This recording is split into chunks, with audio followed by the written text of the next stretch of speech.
आइए मौत मोमिन को कैसे आती है, तवज्जो। जो सच्चा मोमिन है जब उसको मौत आती है तो उसको लेने के लिए मुस्तफ़ा जाने रहमत खुद तशरीफ लाते हैं। और मोमिन की मौत के वक्त उसके घर में एक जलसा होता है। मोमिन की मौत के वक्त उसके घर में एक जलसा होता है। लोग रोत हो रहे होते हैं, वो कायनात अलग होती है और मोमिन की अपनी कायनात अलग होती है। अल्लाह के रसूल अलैहिस्सलाम फरमाते हैं जहां तक मोमिन की नजर जा रही होती है वहां तक फरिश्तों की कतारें होती है, फरिश्तों का हुजूम होता है। जरा गौर फरमाएं, मौत के वक्त तो मजा कितना आता होगा। बस बात इतनी मानने की बात है, नबी की बात जो मानते हैं उसके लिए फिर बात ही कुछ और है। क्या मजे का दिन होता होगा भाई, क्या लुत्फ आता होगा भाई, कितनी लज्जत आती होगी। कभी जब अजमेर शरीफ आते हैं तो हम सोचते हैं चलो यार गरीब नवाज का सामना होगा, गरीब नवाज का सामना होगा तो मजा आएगा, सुकून मिलेगा, तसल्लियां मिलेगी। क्यों? इसलिए कि बेवफाओं की कायनात से मिलकर जब जाने वफा से मिलने का वक्त आता है तो कितना मजा आता है ना। अल्लाह अकबर। चली कटी सुनाने वालों के कायनात से निकलकर जब मोहब्बत देने वालों की कायनात में कदम रखने का वक्त आता है तो कितना लुत्फ आता है। बल्कि ये कह दूं जब यार से विसाल का वक्त करीब आता है तो कितना मजा आता है। बेहयाई की बात तो नहीं कर सकता क्योंकि ना मेरा मजहब है ना मेरा मसलक है, लेकिन इतना जरूर है इंसान महीने गिनता है, इंसान हफ्ते गिनता है, इंसान दिन गिनता है। कब? जब उसकी शादी के दिन करीब आते हैं। अभी एक हफ्ता बचा, अभी 4 दिन बचे, अभी 3 दिन बचे। क्यों? इसलिए कि शादी के दिन करीब आ रहे हैं, 2 दिनों का मिलन होगा, हिज्र वस्ल के लज्जतों को चखने का वक्त आ रहा है। दिल के हिज्र के आंगन में वस्ल के फूल खिलने का वक्त आ रहा है। यही सब कुछ होता है ना। और उसके बाद किसी का घूंघट उठता है और हिज्र की दीवारें टूट जाती है, वस्ल की लज्जतें नसीब हो जाती है। मोहब्बतों के 2 दरिया आपस में एक दूसरे के दिलों के अंदर गौताजन होने लगते हैं। कितना लुत्फ आता है। लेकिन वो रिश्ता कभी निभता भी है, कभी नहीं भी निभता है, ऐसे ही होता है। लेकिन अल्लाह अकबर, जहां कटने वाला रिश्ता ही ना हो उसे मोहम्मदुर रसूलुल्लाह का रिश्ता कहते हैं। जो टूटने वाला रिश्ता ही ना हो उसे मोहम्मदुर रसूलुल्लाह का रिश्ता कहते हैं। जिस रिश्ते की मुद्दते दराज का आलम यह है कि जहां दिनों की गिनती खत्म हो जाए, जहां लम्हों की गिनतियां सजदा रेज हो, जहां रातों की गिनतियां सजदा रेज हो। अल्लाह अकबर। जब से अल्लाह ने कायनात को वजूद बख्शा है उस वक्त से अल्लाह रब्बुल इज्जत ने हमारा रिश्ता मोहब्बत मोहम्मदुर रसूलुल्लाह से जोड़ के रखा है। और यह रिश्ता इतना कदीम है, यह रिश्ता कदीम और इतना अजीम है कि 70 माएं मिलकर अपने बेटे से जितना प्यार नहीं कर सकती उससे करोड़ों दर्जा ज्यादा मुस्तफा जाने रहमत अपनी उम्मत से प्यार करते हैं। जरा गौर तो करें, सच्चे मोमिन के लिए वो दिन कितना खूबसूरत होता होगा। एक तरफ फरिश्तों की करोड़ों फरिश्तों की कतार लगी है, एक से खुशबू लेकर आए हैं, जन्नत का कफन लेकर आए हैं और उसके साथ ही साथ उस बारात के अंदर दूल्हा बनकर आमिना के लाल आए हैं। क्या मजा रहा होगा। अल्लाह अकबर। अगर ये मंजिल ये महफिल सूफियों के दरमियान होती तो सूफिया उठ करके रक्स करते कि वो दिन भी क्या दिन होगा भाई। बल्कि मैं तो अक्सर लोगों को कहता हूँ मदीने जाने से ज्यादा मजा मोमिनों को मर जाने में आता है, क्योंकि मदीने जाओ तो गुंबद नजर आता है और मर जाओ तो गुंबद वाला नजर आता है। हुजूर लेने आते हैं मोमिन को। ये मोमिन की मौत है, ये मोमिन की मौत है। और उसके बाद हुजूर को देखते ही देखते उसकी रूह निकलती है, जिसे मोमिन कहते हैं, जिसे मोमिन कहते हैं। हजरत आसी गाजीपुरी ने कहा था आज फूले न समाएंगे कफन में आसी, आज फूले न समाएंगे कफन में आसी, कब्र की शब है किस गुल से मुलाकात की रात। हुजूर को देखते ही देखते रूह निकलती है और मेरे आका फरमाते हैं ऐसे निकलती है जैसे मशकीज़े से पानी के कतरे टपकते हैं ऐसे मोमिन की रूह निकलती है। मशकीज़ा भरकर जब पानी का कतरा टपके कोई तकलीफ होती है नहीं, उससे और आसान जबान में समझाया, जैसे आटे से बाल निकलता है वैसे मोमिन की रूह निकलती है। जैसे दूध पीता बच्चा माँ का दूध पीते पीते सो जाता है और नींद में पिस्तान मुंह से निकल जाता है, बच्चे को खबर नहीं होती, ऐसे मोमिन की रूह निकलती है और उसको खबर नहीं होती। बल्कि मैं इतना कह दूं, अगर हुस्ने यूसुफ सामने हो तो उंगलियां कटने का दर्द नहीं होता, जाने यूसुफ सामने हो तो रूह निकलने की तकलीफ कैसे हो सकती है।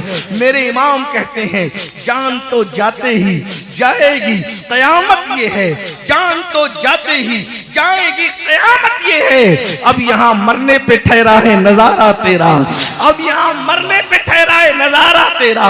अल्लाह अकबर, ये मोमिन की मौत है। अब बताओ, अगर कोई नबी की बात पे यकीन कर ले वो मौत से डरेगा? बोले डरेगा नहीं, लेकिन कैद है सच्चा मोमिन। सिर्फ मोमिन नहीं, सच्चा मोमिन। सच्चा मोमिन कौन? जो फज्र की नमाज में बिस्तर पे सोते पड़े नहीं रहता, बल्कि फज्र की नमाज में वो नींद कुर्बान करके मस्जिद आता है। सुभान अल्लाह, सुभान अल्लाह। ऐसे ऐरे गैरे नत्तू खैरे सबको दीदार मौत के वक्त नहीं होता, सबके लिए फरिश्तों की कतारें नहीं होती। जिन लोगों ने वाकई वफा की नबी से, हाँ, वो बिस्तर में सोते पड़े रहने वाले मुसलमान नहीं, बल्कि वो वफादारान रसूल जो कहते हैं या रसूल अल्लाह नींद की औकात क्या है, हम तो आपके नाम पे जान कुर्बान कर सकते हैं। और वाकई वो जान कुर्बान करते हैं। ये जलसे वाली पब्लिक की बात नहीं कर रहा हूँ, ये नारे वाली पब्लिक की बात नहीं कर रहा हूँ, ये हलवा पराठे और बिरयानी खा के नबी के नाम पे टाइट होने वालों की बात नहीं कर रहा हूँ। ये वो मोमिनीन है जिसे शेख अब्दुल कादिर जिलानी कहते हैं, ये वो मोमिनीन है जिसको सैयदना गरीब नवाज अजमेरी कहते हैं, ये वो मोमिनीन है जिसे कुतुबुल अक्ताब बाबा कुतुबुद्दीन बख्तियार काकी कहते हैं, ये वो मोमिनीन है जिसको हजरत निजामुद्दीन औलिया कहते हैं, ये वो मोमिनीन है जिसे मलिकुश शूरा तुर्की हिंद हजरत अमीर खुसरो कहते हैं, ये वो मोमिनीन है जिसे साबिर कलियर कहते हैं, ये वो मोमिनीन है जिसे मखदूम अशरफ जहांगीर सिमनानी कहते हैं, ये वो मोमिनीन है जिसे शेख अहमद कबीर रफाई कहते हैं, ये वो मोमिनीन है जिसे वारिसे देवा कहते हैं,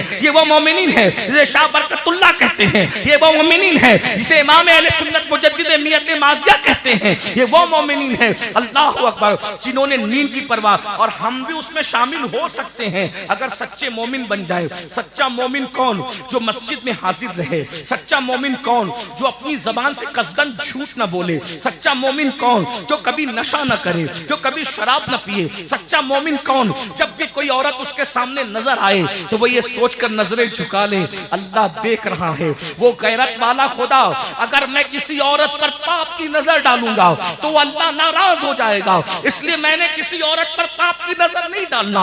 सच्चा मोमिन कौन? जो किसी लड़के को भी, मर्द को भी बदी की निगाह से न देखे। सच्चा मोमिन कौन? जो कभी किसी को गाली न दे। सच्चा मोमिन कौन? जो हराम लुक्मा न खाए, बल्कि मुख्तसर ये समझ ले, सच्चा मोमिन उसको कहते हैं जो अपनी मर्जी से जिंदगी न गुजारे, बल्कि अल्लाह के कानून के मुताबिक जिंदगी गुजारे।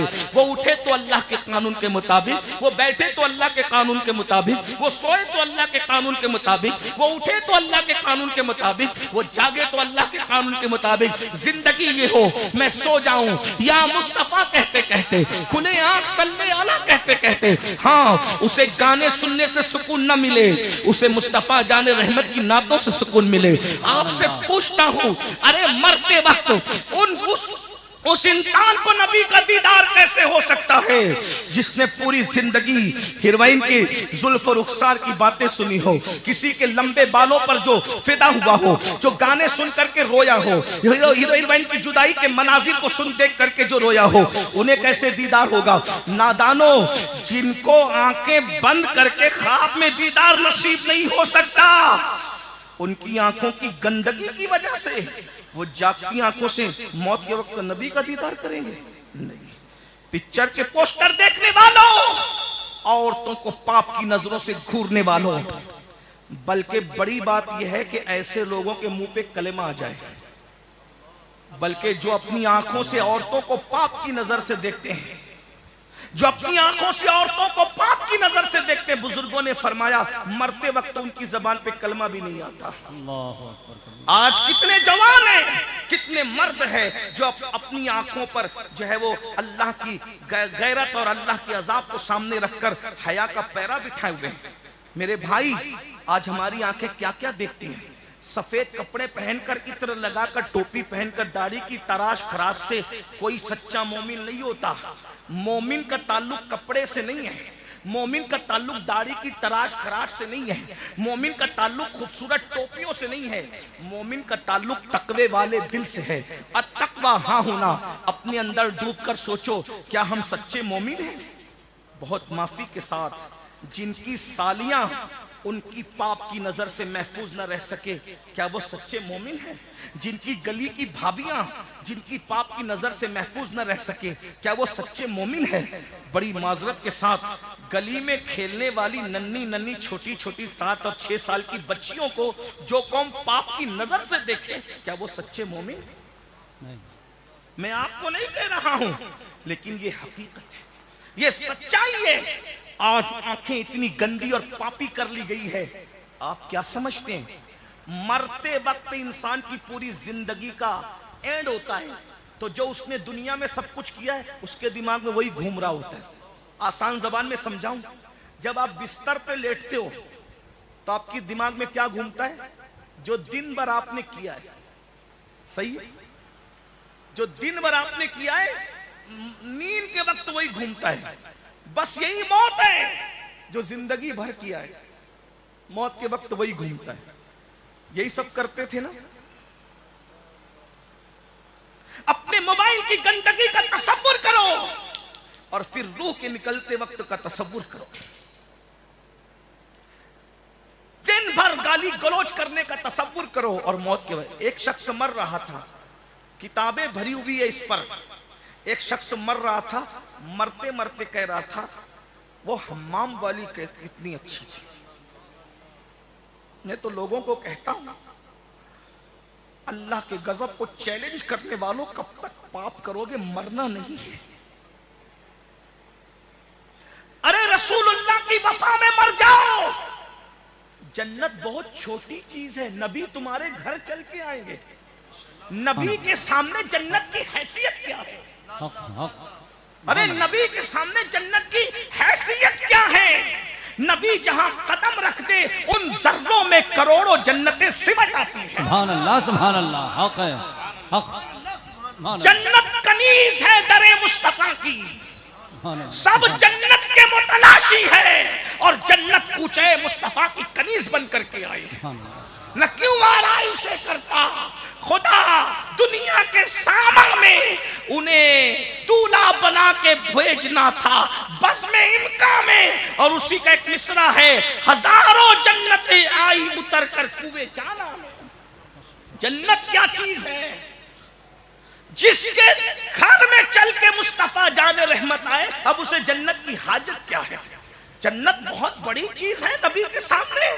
अरे बहुत बड़ी चीज है। जिस नबी ने माँ के कदमों में जन्नत को समेट कर रख दिया हो, जब उस नबी के कदम किसी के घर में आ जाए तो फिर जन्नत उसकी कनीज न बन जाए।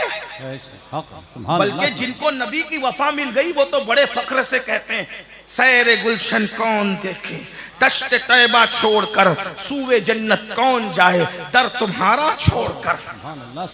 और जहां तक बात है, एक एक हूरे जन्नत कहती है, या रसूल अल्लाह मैं किसके लिए हूं? तो आका कहते हैं बिलाल के लिए।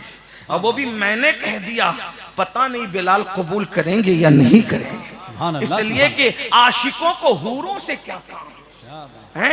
हूरों का मामला तो ये जाहिद और खतीबों को है, वरना वहां तो आशिक कहता है।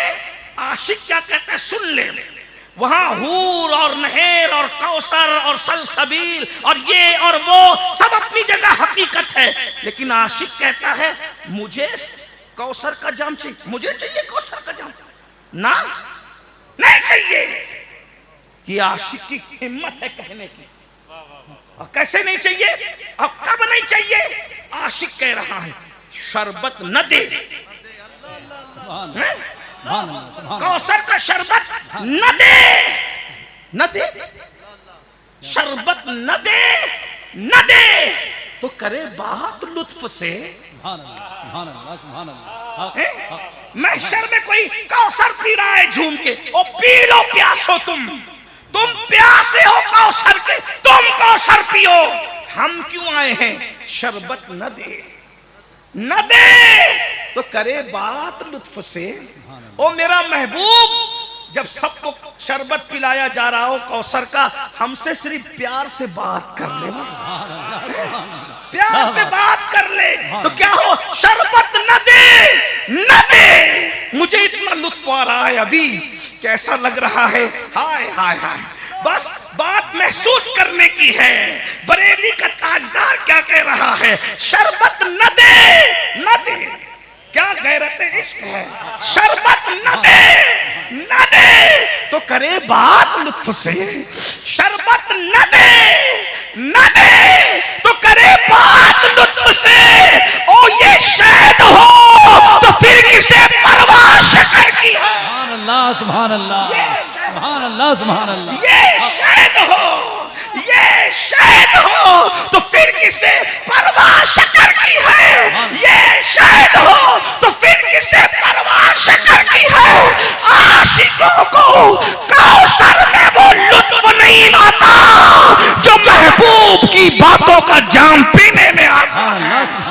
इसी को लेकर सईद एजाज कामतवी अल्लामा ने कहा था, कौसर की जानिब हम नाही तक बए। सुभान अल्लाह, क्या बात है, क्या बात। कौसर की जानिब हम नाही तक बए। वो जो तकना है तकेगा। आशिक का मिजाज भी है। कौसर की जानिब हम नाही तक बए, हमें देहो नैनन का जाम ऐ प्यारे नबी। सुभान अल्लाह, सुभान अल्लाह। चंदा करे तुमका सलाम ऐ प्यारे नबी। तारे गगन ले तुमरा नाम ऐ प्यारे नबी। एक जई के लौटा एक टुकड़े होई गवा, शम्स कमर तुमरे गुलाम ऐ प्यारे नबी। एजाज ही की एक बात का है, दुनिया करे तुमका सलाम ऐ प्यारे नबी। कौसर की जानिब हम नहीं तक रहे, हमें देखो नैनन के जाम में कितनी तासीर है। सुभान अल्लाह, सुभान अल्लाह। बहुत आशिकों की दुनिया ही अलग है। सुभान अल्लाह, सुभान अल्लाह।